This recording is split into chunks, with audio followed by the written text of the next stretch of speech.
Good evening, everyone. Feeling a little cooped up these days? We can't blame you. In these challenging times, many of us are looking for a great escape.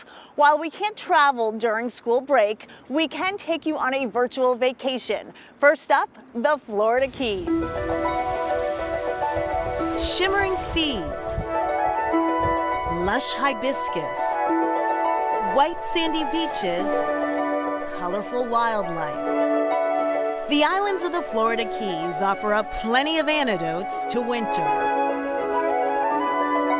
It's about 4 miles long and 1 mile wide. Key West, Florida is the southernmost point of the U.S. In fact, here we're closer to Cuba, about 90 miles away, than Miami. And locals are quick to say their island has more of a Caribbean vibe than Floridian. The main thoroughfare in Key West is Duval Street. Here you'll find high-end restaurants side by side with dive bars. Most have live music, and lunch seems to blend into happy hour, which melds into dinner. There are shops and galleries where you can find just about anything.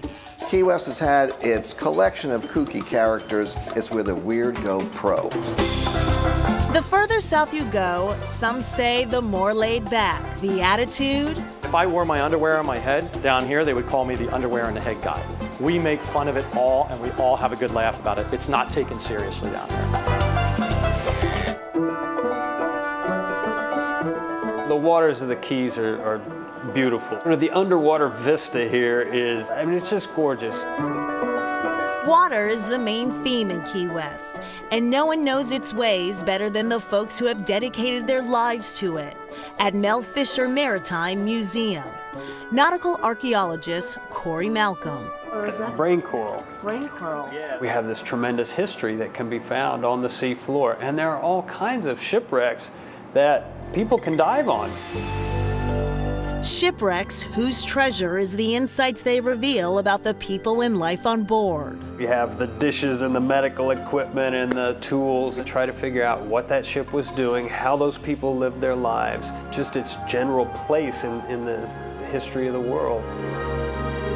It can be a pretty tough challenge sometimes, and of course it's a very complicated thing because we can find hundreds or thousands of artifacts on a ship, the Trident. The archaeologists here are currently working on the wreck of the Santa Clara, one of the oldest shipwrecks in this part of the world. Too often people think we just dive down, grab something, stick it in the case, and slap each other on the back and go home. It's not that simple. It's a huge amount of work to take these old artifacts that have been underwater for centuries, restore them to what they used to be, and then figure out what they are. It's a big, complicated story.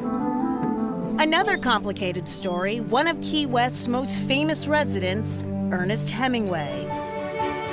Hemingway was quite an iconic figure. He never went thirsty. He loved the opposite sex. Hemingway had quite a bravado. His pool of people that included people like Pablo Picasso, who was a very strange artist at the time that he knew him. Here he also hung out with Tennessee Williams. Sloppy Joe's Bar is where Ernest Hemingway used to drink with friends, ranging from American literary legends to local fishermen. But there was more to his life than socializing. He was also working, and after 3 weeks of writing, he knocked out the entire rough draft of A Farewell to Arms. And that's the point where he decided the clarity of my writing is so pristine right now. I need to live here, I need to work here, I need to write here. Hemingway officially made Key West his home in 1931 with his second wife Pauline and their 2 sons. This was his very first formal writing office. Pauline converted it, and from here, having that formal office, it inspired him to write 70% of his lifetime works right here in what we call the Energy Center. During the Depression, his relationships with the locals inspired another of Hemingway's classic works. That was the basis for his book, To Have and Have Not, because he saw so much poverty here in Key West, and yet here he is, a famous writer, living like the king on the mountain on what is still today the single largest residential piece of property on the island of Key West. But Hemingway eventually left his beloved Key West and his wife. He had a 5-year love affair with a lady named Martha Gellhorn, who wrote for Collier's magazine.